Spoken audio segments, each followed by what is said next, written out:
Hello dear student, स्वागत है તમારું આપણા વિડિયો લેક્ચર ઘન અવસ્થામાં। ચેપ્ટરના બધા થિયરીના ટોપિક આપણે પૂરા કર્યા છે અને અત્યારે આ વિડિયોની અંદર નીટ અને જેઈ માટે ઇમ્પોર્ટન્ટ છે એવો ટોપિક આપણે ડિસ્કસ કરીએ છીએ। આની પહેલાના વિડિયોની અંદર આપણે ત્રિજ્યા ગુણોત્તર r+r- એની જુદી જુદી રેન્જ હોય તો કયા પ્રકારનો સવર્ગાંક બને ધન આયનનો અને કયા પ્રકારનો સ્ફટિક એનું ઉદાહરણ હોય એ આપણે જોયું તો અને એને લગતા બે ત્રણ એમસીક્યુ જોયા હતા। આ વિડિયોની અંદર આપણે આ ટોપિક શીખવાના છીએ, structure of sum ionic crystals, કેટલાક આયોનિક સ્ફટિકોના બંધારણ।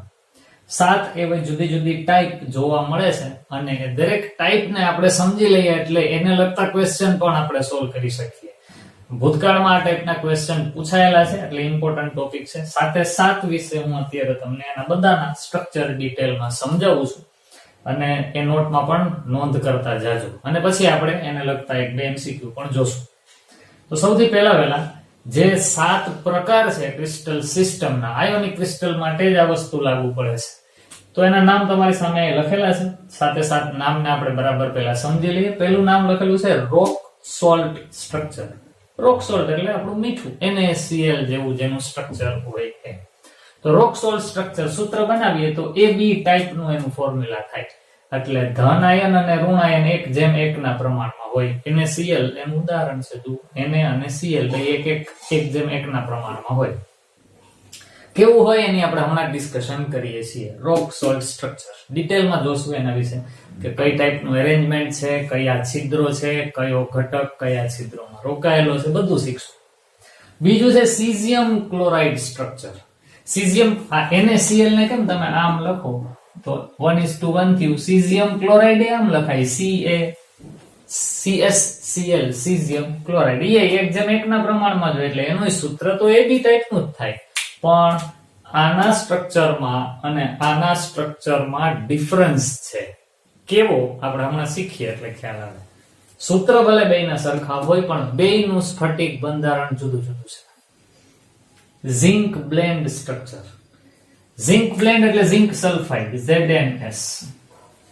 તો જુઓ ઝિંક સલ્ફાઇડ છે ને એ પણ 1:1 ના પ્રમાણમાં જ ધન આયન ને ઋણ આયન ધરાવે છે તો એનું સૂત્ર તો AB જ થાય પણ આનું સ્ટ્રક્ચર પાછા આ બે કરતા જુદું હશે। તો સૂત્ર સમાન હોવા છતાં પણ સ્ટ્રક્ચર આ ત્રણેયના જુદા જુદા છે। શીખશું એટલે હમણાં જ ખ્યાલ આવશે કે કેટલો ડિફરન્સ આવે છે ત્રણેયના સ્ટ્રક્ચર। તો સૂત્ર સમાન AB ટાઈપના જ છતાંય ત્રણેયના ક્રિસ્ટલ જુદા જુદા। ચાલો આગળ વધીએ। પછી છે ફ્લોરાઇટ સ્ટ્રક્ચર। એનું સૂત્ર AB2 ટાઈપનું હોય, સૂત્ર બદલાનું। આ ઉદાહરણ લ્યો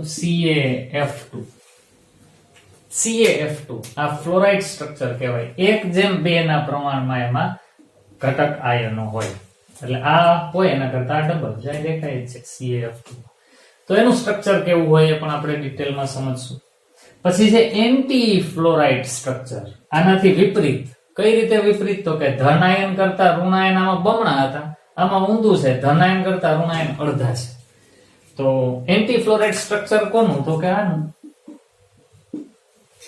આ જો સોડિયમ ઓક્સાઇડ થયું, આમાં ધન આયન બમણા છે, ઋણ આયન એના કરતા અડધા છે તો એની પણ ડિસ્કશન આપણે કરશું। અને નોર્મલ સ્પાઇનલ સ્ટ્રક્ચર આ નામ છે અને એના ફોર્મ્યુલા આ ટાઈપનો। આ બધા બે આયનો જ હતા, આમાં 3 હોય, 2 ધન આયન ને 1 ઋણ આયન, 2 ધન આયન ને 1 ઋણ આયન। સૂત્ર સેમ થશે AB2O4 પણ એરેન્જમેન્ટ જુદી જુદી હોય। આના ઉદાહરણમાં તમે આમ લઈ શકો કે MgAl2O4 અને એવી જ રીતના inverse spinal structure, formula same થશે, સ્ટ્રક્ચરમાં ફેરફાર છે। આના ઉદાહરણમાં તમે આમ લઈ શકો Fe3O4।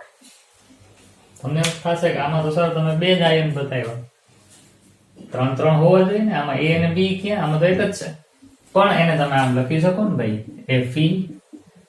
Fe2O4 જો હવે થઈ ગયું AB2O4 થઈ। તો બધીની ડિટેલમાં આપણે ડિસ્કશન કરવાના છીએ। પહેલા વિડિયો પોઝ કરી 7 ક્રિસ્ટલ સિસ્ટમ ના નામ, કઈ ટાઈપ કહેવાય અને એના એક એક્ઝામ્પલ અહીં લખેલા છે એ લખી લો પછી આગળ વધીએ।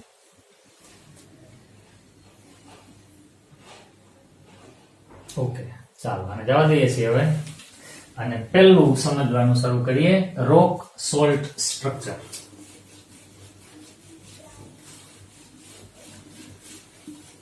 ઇમેજિનેશન તમારું કામે લગાડજો. હું જે કંઈ બોલું તમારે એનું ઇમેજિનેશન કરવાનું છે. પહેલો મુદ્દો, ઋણ આયન દ્વારા FCC બને, face centred cubic unit cell બને. ફલક કેન્દ્રિત ઘન કોના દ્વારા? ઋણ આયન દ્વારા, એટલે B- દ્વારા બનતો હશે. B- છે, A+. ઋણ આયન દ્વારા FCC બને. હવે FCC ઋણ આયને બનાવ્યું એટલે ઋણ આયનની સંખ્યા 4 હશે ને? ખાલી સાંભળવાનું નથી હો, ભેગું વિચારતા જાઓ, તમારી જાતને પૂછો કે હા આમ છે. ઋણ આયન દ્વારા FCC સ્ફટિક બનતો હોય તો ઋણ આયનની સંખ્યા 4, તો પછી અષ્ટફલકીય છિદ્રોની સંખ્યા પણ 4 અને ચતુષ્ફલકીય છિદ્રોની સંખ્યા 8. આ મગજમાં આવી જવું જોઈએ. હવે જો ઋણ આયન 4 છે કારણ કે FCC બનાવે છે, પણ અહીંયા જુઓ તો ધન આયન કેટલા છે? તો કે ઋણ આયન જેટલા જ. એનો અર્થ એવો થયો કે આખા સ્ફટિકમાં ધન આયનની સંખ્યા ઋણ આયન જેટલી જ છે. અને હું એમ કહું કે આ ધન આયન અષ્ટફલકીય છિદ્રોમાં ગોઠવાયેલા છે, તો અષ્ટફલકીય છિદ્રોની સંખ્યા 4 જ છે ને. ઘણા એવા હશે કે જેને આ વાત મગજમાં નહીં બેસે, કારણ કે ખાલી સાંભળતા હશે. ખાલી સાંભળવાનું નથી, ચેક કરતા જાઓ. ઋણ આયન FCC બનાવે એટલે ઋણ આયનની સંખ્યા 4, તો અષ્ટફલકીય છિદ્રોની સંખ્યા 4, અને 4 અષ્ટફલકીય છિદ્રોમાં ધન આયન ગોઠવાઈ જાય તો આ સૂત્ર બને. જો જેટલા ધન આયન એટલા જ ઋણ આયન. એટલે આમાં હવે હું બીજું સ્ટેટમેન્ટ આમ લખું છું, બધા જ ધન આયન એટલે કોણ? A+, એ બધા જ અષ્ટફલકીય છિદ્રમાં છે. અષ્ટફલકીય છિદ્રમાં ધન આયન આવેલા છે. હવે અષ્ટફલકીય છિદ્રમાં હોય તો સવર્ગાંક કેટલો થાય એ વિચારો.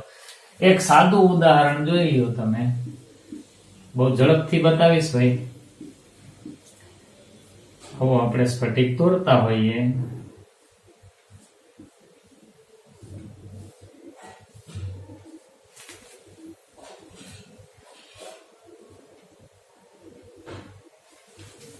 આમાં ખૂણા ઉપર હું એને બતાવું તો અહીંયા Cl, અહીંયા Na, Cl, Na, Cl, Na, Cl, Na, Cl, Na, Cl, Na, Cl, Na, Cl, Na, Cl, Na, Cl, Na, Cl, Na, Cl, Na.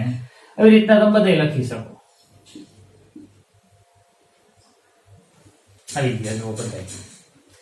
હવે આ અષ્ટફલકીય છિદ્ર ગણાય વચ્ચે વાળું, તો એના સંપર્કમાં રહેલા આને હું Cl કહું તો આને ગોળાને Na+ કહી દઉં. કેટલા છે જુઓ તો 1 2 3 4, ઉપર 5મો, નીચે 6. તો અષ્ટફલકીય છિદ્ર માં રહેલા ઘટકનો સવર્ગાંક કેટલો? તો કે 6. ભાઈ અષ્ટફલકીય છિદ્ર કેટલા ગોળાનું બનેલું હોય? 6 ગોળા. તો અષ્ટફલકીય છિદ્રમાં કોઈ પણ હોય તો એનો સવર્ગાંક 6 થાય. હવે અહીંયા આ અષ્ટફલકીય છિદ્રમાં છે એવું તમે કહી શકો, પણ આ એ અષ્ટફલકીય છિદ્રમાં જ કહેવાશે. શું કામે? તો કે સ્ફટિક તો ત્રિપરિમાણમાં વધતો હોય ને, એમાં આ ગોળાને ધ્યાનમાં લ્યો આને, તો એના સંપર્કમાં એ 6 ગોળા આવે. ક્યાં ક્યાં? જો એક આ ઘાટો કાઢો, આવા ઘાટા 6 ગોળા એના સંપર્કમાં આવશે. ગણી લ્યો જી, આ એક અહીંયા છે તો એક અહીંયા બાજુ હવામાં હશે ને, એટલે 2 થયા, ત્રીજો, ચોથો, 5મો, 6મો. તો અહીંયા ધન આયનનો સવર્ગાંક પણ 6 અને ઋણ આયનનો સવર્ગાંક પણ 6. કારણ કે ધન આયન એ ઋણ આયનથી બનતા અષ્ટફલકીય છિદ્રમાં છે અને ઋણ આયન એ ધન આયનથી બનતા અષ્ટફલકીય છિદ્રમાં છે. તો અહીંયા આપણે હવેનું વિધાન આવું લખશું કે ધન આયન તેમજ ઋણ આયનનો સવર્ગાંક 6 હોય છે. બેયનો સવર્ગાંક 6 છે. આકૃતિમાં તમે જોઈ શકો છો. આ અત્યારે વચ્ચેનું અષ્ટફલકીય છિદ્ર ગણો તો એ અષ્ટફલકીય છિદ્રના સંપર્કમાં 6 ગોળા છે. તો એમ આને પણ તમે અષ્ટફલકીય છિદ્રમાં જ કન્સિડર કરી શકો. તો એના સંપર્કમાં પણ 6 ગોળા આવે. અષ્ટફલકીય છિદ્ર 6 ગોળાનું જ બનેલું હોય. ચાલો આગળ વધીએ છીએ. ઉદાહરણ તરીકે NaCl, NaBr, KCl આ બધા આના ઉદાહરણોની અંદર આવશે. તો રોક સોલ્ટ સ્ટ્રક્ચર હોવું એટલે એની ખાસિયત આ ઋણ આયન FCC બનાવે, ધન આયન બધા જ અષ્ટફલકીય છિદ્રોમાં રોકાયેલા હોય, ધન આયન અને ઋણ આયનનો સવર્ગાંક 6 થાય. વિડિયો પોઝ કરી આ લખી લ્યો, પછી બીજું જોઈએ.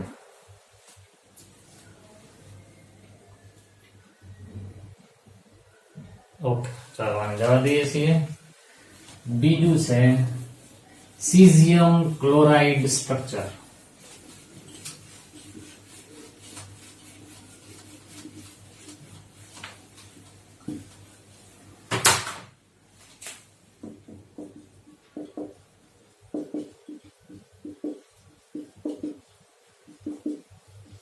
એ પણ AB ટાઈપ જ છે, સીઝિયમ ક્લોરાઇડ સ્ટ્રક્ચર. પણ અહીંયા જોવાનું આમ છે, ઋણ આયન દ્વારા સ્ફટિક બનાવે અને તે એકમ કોષના ખૂણા પર ગોઠવાયેલા હોય. એટલે આવું સમજો ને, આ એકમ કોષના બધા ખૂણા ઉપર ઋણ આયન છે અને ધન આયન. હવે આ બધા ખૂણા ઉપર હોય તો એની કુલ સંખ્યા કેટલી થાય? 1. 8 ખૂણા, દરેકનો 1 અષ્ટમાંશ ભાગ જ કન્સિડર કરવાનો. તો 8 ભાગ્યા 1 અષ્ટમાંશ એટલે 1. તો ઋણ આયનની સંખ્યા 1. હવે સૂત્ર જુઓ તો AB ટાઈપનું છે, ઋણની સંખ્યા 1, તો અમે ધનની 1 જ છે ને. તો હવે ધન આયન એવી જગ્યાએ હોવો જોઈએ કે જેની સંખ્યા 1 જ કન્સિડર થતી હોય. તો માની લ્યો કે ધન આયન અહીંયા બરાબર બોડીની અંદર છે, સેન્ટરમાં. તો આપણે આમ કહી શકીએ કે ધન આયન એકમ કોષની બરાબર મધ્યમાં છે. તો એની સંખ્યા 1 થઈ. આ રૂમના 8 ખૂણે ઋણ આયન અને રૂમની અંદરના ભાગે ધન આયન. આવું તમે ઇમેજિન કરી શકો. આ એ પ્રકારનું સ્ફટિક થયું. એટલે ઓલા 8 નો 1 અષ્ટમાંશ ભાગ એટલે 1 અને આ અંદરનો તો આખો 1. તો 1:1 સૂત્ર થયું એટલે AB ટાઈપ થયું. ચાલો હવે સવર્ગાંક. હવે સવર્ગાંક તો સાવ સહેલું છે. હું એમ કહું કે અહીંયા ધન આયન છે વચ્ચે, આ ધન આયન કેટલા ઋણ આયનના કોન્ટેક્ટમાં છે? તો સીધી વાત, ઉપરના 4 ને નીચેના 4 એમ 8 ગોળાના સંપર્કમાં છે. તો ધન આયનનો સવર્ગાંક 8 થયો. મગજમાં બેઠું? હવે આગળ જુઓ. આ ધન આયનનો સવર્ગાંક 8 થયો, પણ આ જ સ્ફટિકને તમે ત્રિપરિમાણમાં લંબાવો તો ગમે એ ખૂણા ઉપરનો એક ઋણ આયન છે ને, એ ખૂણા ઉપરનો ગોળો આના જેવા 8 રૂમના કોન્ટેક્ટમાં છે. ઇમેજિન કરો, ખૂણા ઉપરનો ગોળો આના જેવા 8 રૂમના 8 બ્લોકના કોન્ટેક્ટમાં છે અને દરેક રૂમમાં વચ્ચે તો એક ગોળો છે જ.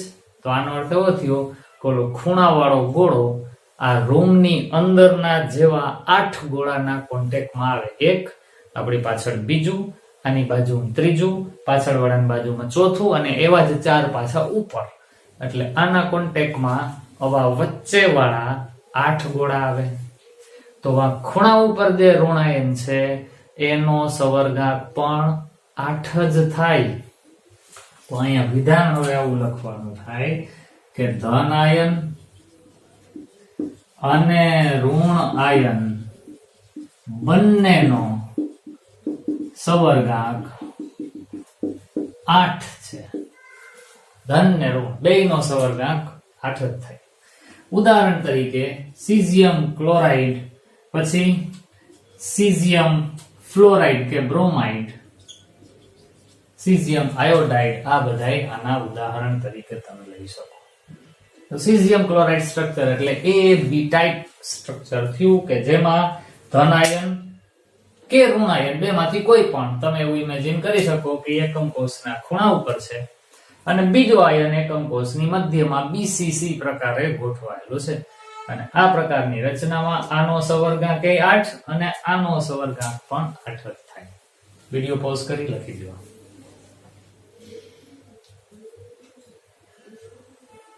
ઓકે, ચાલો હવે આગળ વધીએ. હવે આમાં થોડુંક વધારે ઇમેજિન કરવું પડશે, એ ટાઈપનું આવશે. પણ છે બધું મજાનું. તમને ત્રિપરિમાણીય રચના આખી મગજમાં હોવી જોઈએ. ત્રીજું, ઝિંક બ્લેન્ડ સ્ટ્રક્ચર. એ AB ટાઈપનું જ છે, AB પ્રકારનું જ છે, પણ આમાં ગોઠવણીમાં કંઈક ફેરફાર હશે. જોઈએ કઈ રીતે. એક જેમ એક જ, જેટલા ધન આયન એટલા જ ઋણ આયન. હવે જુઓ, અહીં ઋણ આયન દ્વારા FCC બને. ચાલો મગજમાં FCC નું સ્ટ્રક્ચર લઈ આવો. 8 ખૂણે ઋણ આયન હોય, 6 ફલકની મધ્યમાં પણ ઋણ આયન છે. દોરી દઉં.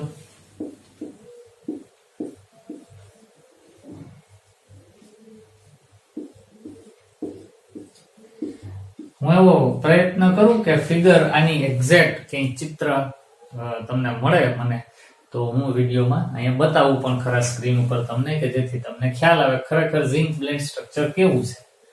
અત્યારે અહીં દોરીને બતાવવાની ટ્રાય કરું છું બાળકો.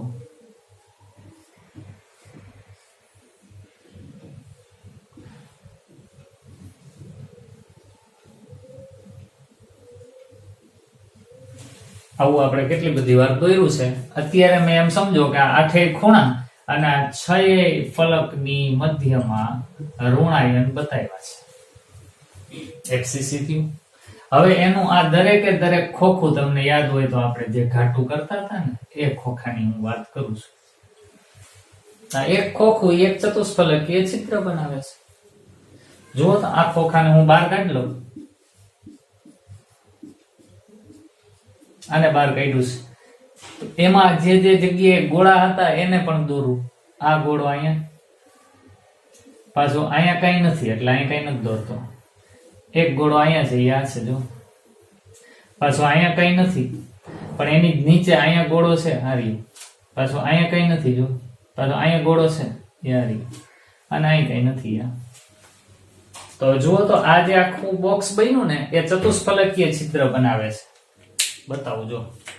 આ બધા ગોળાને જોડું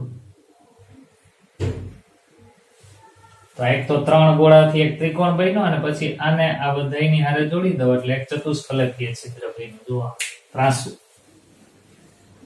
તો એ ચતુષ્ફલકીય છિદ્ર એ આ એક ખોખામાં બન્યું.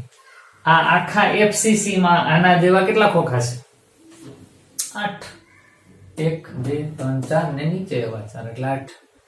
તો દેખીતી વાત છે ભાઈ, FCC 4 ગોળાનું બનેલું હોય તો અષ્ટફલકીય છિદ્ર 4 હોય, પણ ચતુષ્ફલકીય છિદ્રો તો 8 હોય ને. તો આ એક મેં બતાવ્યું એવા 8 આની અંદર છે. હવે આ ધ્યાનમાં રાખજો. હવે આગળ વધું છું. ઋણ આયન દ્વારા FCC બનાવે એટલે ગોળા બધા મેં બતાવ્યા એ ઋણ આયન છે. હવે જેટલા ઋણ છે ને સામે એટલા ધન પણ છે. તો હું અહીંયા એમ કહું કે ધન આયન ચતુષ્ફલકીય છિદ્રમાં છે, તો ચતુષ્ફલકીય છિદ્રો તો 8 થશે.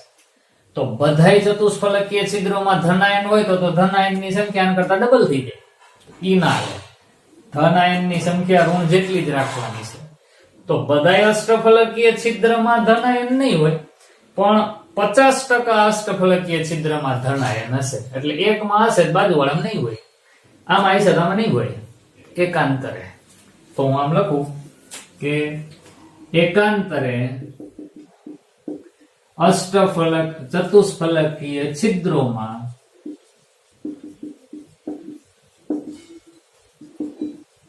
ધન આયન ગોઠવાયેલા હોય છે.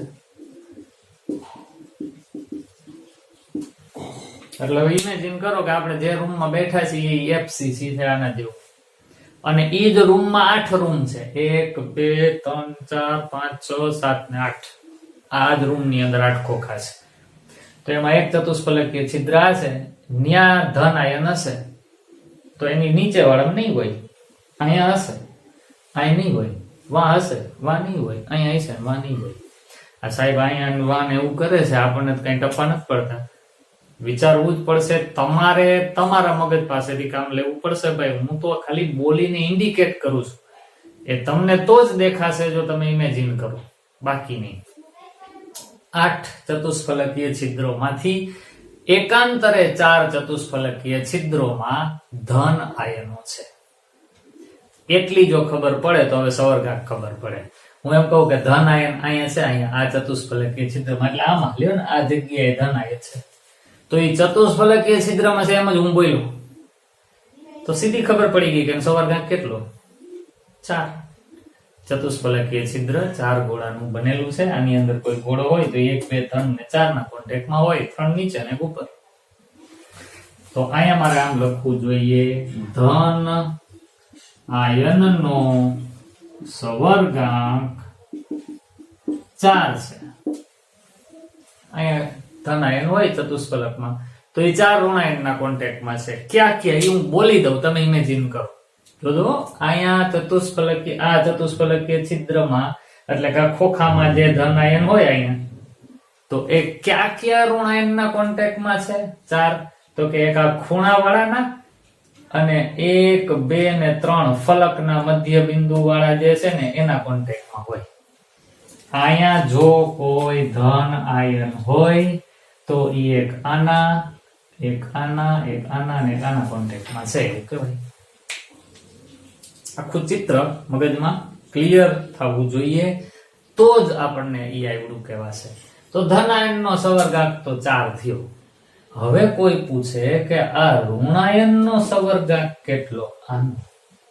તો વળી પાછી આ આકૃતિને થોડીક લંબાવો, ત્રિપરિમાણમાં ઇમેજિન કરો એટલે તમને ખ્યાલ આવશે કે આ ગોળાના સંપર્કમાં આના જેવા 8 ખોખા આવવાના જ છે. તો શું આના સંપર્કમાં આ લાલ ટપકું કર્યું છે એવા 8 હશે? જવાબ છે ના. શું કામે? તો કે આપણે આવા લાલ ટપકા બધાય ખોખામાં નથી, આપણે કીધું એકાંતરે છે. તો આમાં છે તો એની બાજુમાં અહીંયા આવતું હશે, એમાં નહીં હોય.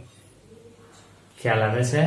એટલે આ ગોળો જે 8 ખોખાના સંપર્કમાં છે એ 8 માંથી ગમે એ 4 માં જ ધન આયન ગોઠવાયેલા છે. તો ઋણ આયનનો સવર્ગાંક પણ 4 જ થાય.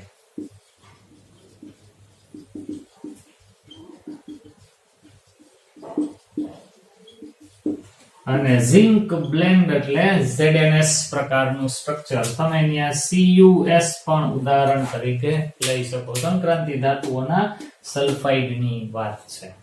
તો ઝિંક બ્લેન્ડ સ્ટ્રક્ચર નું ઉદાહરણ આ. એમાં ઋણ આયન FCC બનાવે એટલે એમ સમજો ને S-2 દ્વારા FCC બને છે.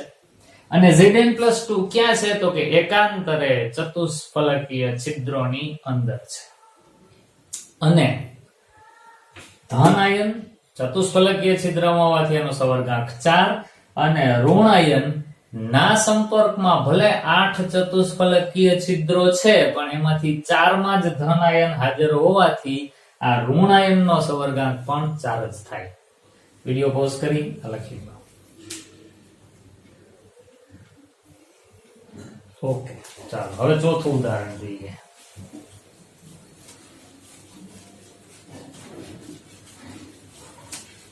હવે સૂત્ર બદલાશે.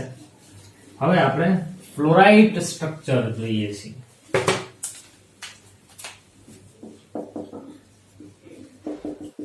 ફ્લોરાઇડ સ્ટ્રક્ચર AB2 પ્રકારનું સ્ટ્રક્ચર. આનો અર્થ એવો થયો કે ઋણ આયનની સંખ્યા વધુ છે અને ધન આયનની સંખ્યા કરતા ઓછી, અડધી છે.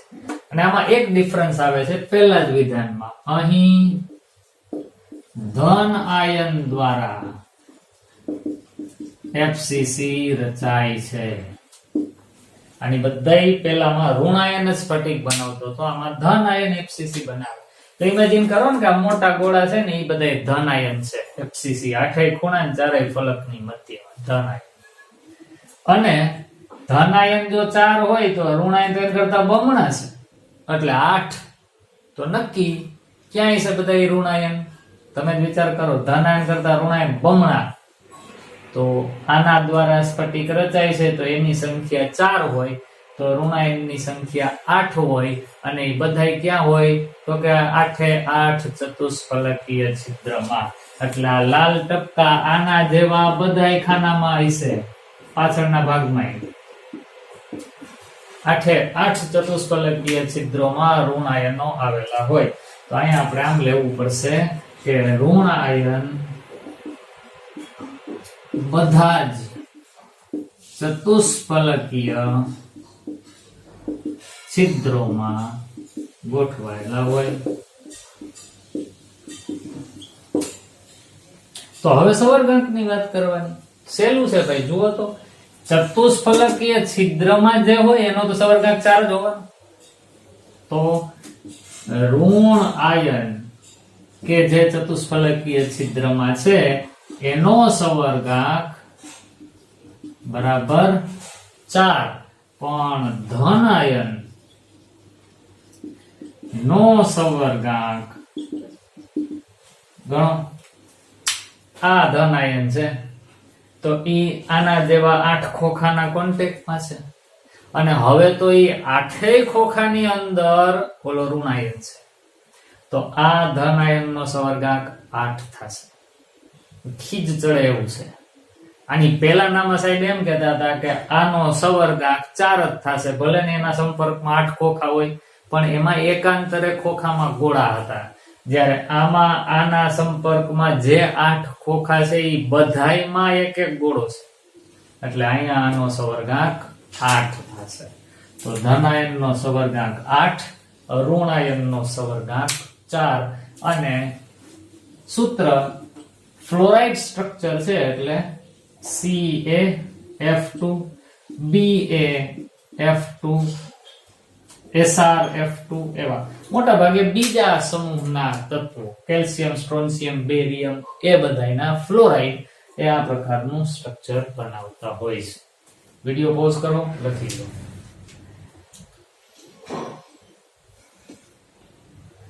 ચાલો હવે આવે એન્ટી ફ્લોરાઇડ સ્ટ્રક્ચર. એન્ટી કીધું છે એટલે ઊંધું હોવું જોઈએ કંઈક.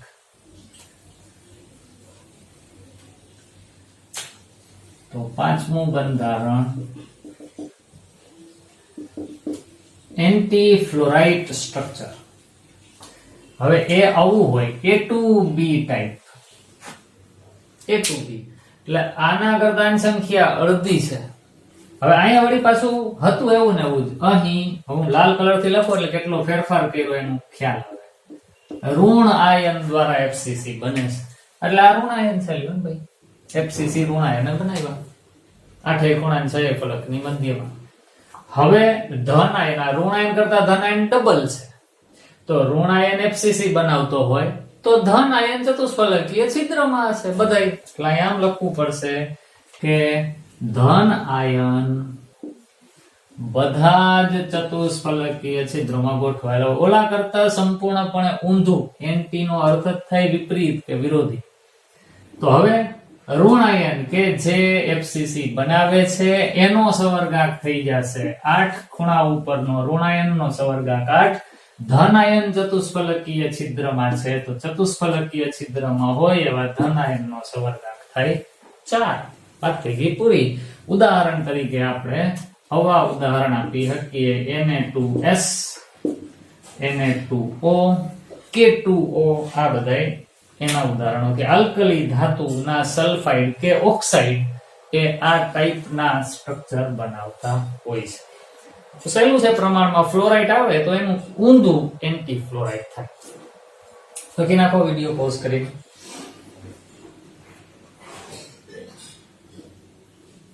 ઓકે, ચાલો એનાથી આગળ વધુ ઇન્ટરેસ્ટિંગ વસ્તુ હવે નોર્મલ સ્પાઇનલ સ્ટ્રક્ચર. એટલે આમાં 3 ઘટકો હોય સંયોજનના સૂત્રમાં.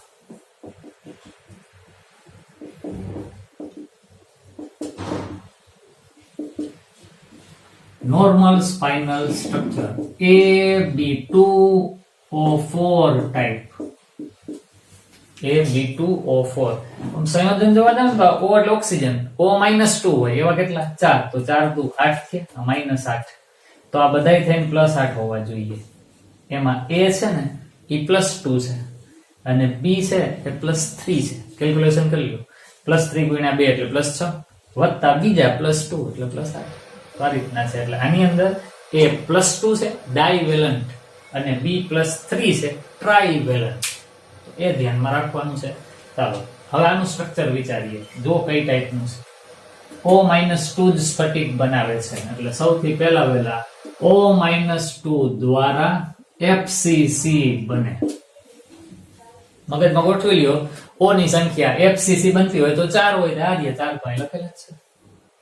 તો અષ્ટફલકીય છિદ્રોની સંખ્યા એ 4 અને ચતુષ્ફલકીય છિદ્રોની સંખ્યા 8. આ તો આપણને આવડતું જ હોય. હવે A+2 ક્યાં છે એ લખું છું.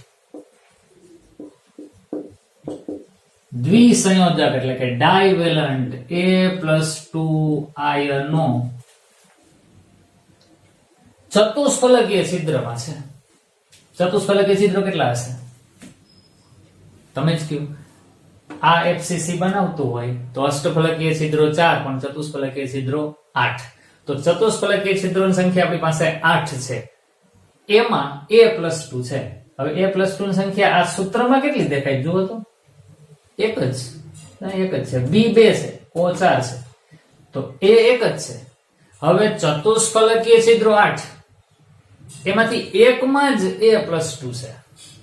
તો એને આપણે એવું બોલી શકીએ ને કે A+2 એ ચતુષ્ફલકીય છિદ્રોનો 1/8 ભાગ રોક્યો. ગોઠવી લ્યો બરાબર. FCC એટલે ઋણાયન 4, અષ્ટફલકીય છિદ્રો પણ 4, ચતુષ્ફલકીય છિદ્રો 8, એમાંથી એકમાં જ A+2 છે, એટલે A+2 એ ચતુષ્ફલકીય છિદ્રનો 1/8 ભાગ રોક્યો કહેવાય. તો દ્વિસંયોજક A+2 આયનો ચતુષ્ફલકીય છિદ્રોનો 1/8 ભાગ રોકે છે. તો હવે B+3 ઈ ક્યાં છે ભાઈ? આ ચતુષ્ફલકીયમાં છે, ઓલા અષ્ટફલકીયમાં છે. તો અષ્ટફલકીય સંખ્યા તો 4 જ છે. આયનો જેટલી સંખ્યા અષ્ટફલકીય છિદ્રોની હોય 4, પણ B ની સંખ્યા કેટલી છે 2. તો ઓલા 4 અષ્ટફલકીય છિદ્રોમાંથી 2 માં B+3 હશે, તો 50%. તો આમ કહેવાય કે ત્રિસંયોજક B+3 આયનો અષ્ટફલકીય છિદ્રોનો, અષ્ટફલકીય છિદ્રો છે 4, એમાંથી 2 માં B ગોઠવાય 1/2 ભાગ રોકે છે. અહીંયા તમારે સવર્ગાંકની ગણતરી કરવાની નહીં થાય, કારણ કે પોસિબલ નહીં બને, બદલતો રહેતો હોય એટલે. અને એના ઉદાહરણમાં તમે આવું લઈ શકો MgAlO4, MgAl2O4, 3 દુ 6 ને 2 8, 4 દુ 8, MgAl2O4 આ ટાઈપનું એનું ઉદાહરણ થયું કહેવાશે. ZnFe2O4 એવું પણ લઈ શકો. તો આ બધા પ્રકારના સ્ટ્રક્ચર અને નોર્મલ સ્પાઇનલ ઉદાહરણ યાદ રાખવા પડશે. ભાઈ MgAl2O4 અને ZnFe2O4 એ નોર્મલ સ્પાઇનલ સ્ટ્રક્ચર પ્રકારનું બંધારણ ધરાવે, જેમાં O-2 આયનો FCC રચતા હોય. Mg+2 આયનો ચતુષ્ફલકીય છિદ્રનો 1/8 ભાગ રોકે અને Al+3 આયનો અષ્ટફલકીય છિદ્રનો 1/2 ભાગ રોકે. તો આ થયું normal spinal structure. Video pause કરી આ લખી લો, પછી છેલ્લું જોઈએ ઇન્વર્સ સ્પાઇનલ સ્ટ્રક્ચર. ઓકે, યાદ રાખવાનું છે નોર્મલમાં એ ક્યાં, તો કે ચતુષ્ફલકીય છિદ્રોમાં.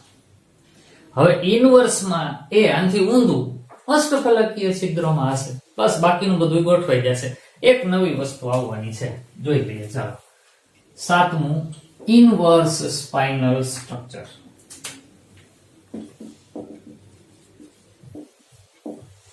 સૂત્ર તો Ab2O4 જ થાય. એમાં પણ પેલું સ્ટેટમેન્ટ આ O-2 દ્વારા FCC બને. પણ દ્વિસંયોજક A+2 આયનો હવે ચતુષ્ફલકીયમાં નહીં, હવે શું કરવાનું? અષ્ટફલકીય. લાલ કલર થી લખો એટલે જુદું લાગે. અષ્ટફલકીય છિદ્રનો, હવે અષ્ટફલકીય છિદ્રો 4 હશે અને A+2 ની સંખ્યા તો એક જ છે, તો 4 માંથી એકમાં જ ઈ ભરાયેલા છે. તો આપણે એવું કહેવું પડશે ને કે અષ્ટફલકીય છિદ્રનો 1/4 ભાગ રોકે. કેમાં? ઇનવર્સ સ્પાઇનલ સ્ટ્રક્ચરમાં દ્વિસંયોજક આયનો અષ્ટફલકીય છિદ્રનો 1/4 ભાગ રોકે. ઓલામાં ચતુષ્ફલકીય છિદ્રનો 1/8 ભાગ રોકતા હતા. સમજાવ વગર પાકું નહીં જ થાય. મગજમાં બરાબર બેસાડવાનું. આપણે આપણી જાતને સમજાવતા આગળ વધીએ. આની સંખ્યા 4. આ ભાઈ ક્યાં? તો કે અષ્ટફલકીય છિદ્રોના 1/4 ભાગમાં. પણ આ છે ને B+3 ત્રિસંયોજક B+3 આયનો અષ્ટફલકીય છિદ્રો તથા ચતુષ્ફલકીય છિદ્રો માં સમાન રીતે વહેંચાયેલા. આ નવું વાક્ય આવ્યું. એટલે આમાં એવું સમજવાનું છે કે જે બે B+3 છે એમાંથી એક B+3 ચતુષ્ફલકીય છિદ્રમાં હશે, એક B+3 અષ્ટફલકીય છિદ્રમાં હશે. તો એ પ્રકારનાને ઇનવર્સ સ્પાઇનલ સ્ટ્રક્ચર કહેવાય. અને એના ઉદાહરણમાં બધી જ ફેરાઇટ ખનિજ આવે. એટલે Fe3O4. ખરેખર આને આમ લખાય ને ભાઈ, Fe2O4. ટૂંકમાં 2 સંયોજકતા વાળો Fe+2, 3 સંયોજકતા વાળા Fe+3 એવા 2 અને એક O-2 હોય એવા 4. તો આ ટાઈપના સૂત્રો એટલે કે ફેરિક ઓક્સાઇડ, આ ફેરસો ફેરિક ઓક્સાઇડ એ ઇનવર્સ સ્પાઇનલ સ્ટ્રક્ચર બનાવે છે. તો બાળકો આ 7 જુદા જુદા આયોનિક ક્રિસ્ટલ્સ હતા. આ બુકની અંદર આપેલા નથી, પણ તમને જેઈ નીટમાં આ ટાઈપના ક્વેશ્ચન જોવા મળશે. નેક્સ્ટ વિડીયોની અંદર આપણે MCQ જ જોવાના છીએ. એક બે નાની એવી વ્યાખ્યાઓ પણ શીખશું. અને એ MCQ બધાય એવા હશે સિલેક્ટેડ MCQ કે જે ભૂતકાળમાં પૂછાયેલા છે અને એમાંથી આનો ઉપયોગ થતો હોય એવા MCQ પણ આપણે એક બે જોઈ લેશું. તો આ વિડીયોમાં આટલું જ. આ આખા વિડીયોના બધા જ ટોપિક ઇમ્પોર્ટન્ટ છે. તમારી નોટમાં એને બરાબર લખી અને સમજીને રાખજો. એના આધારે આપણે MCQ સોલ્વ કરવાના થશે. નેક્સ્ટ વિડીયો MCQ સાથે બનાવશું. ત્યાં સુધી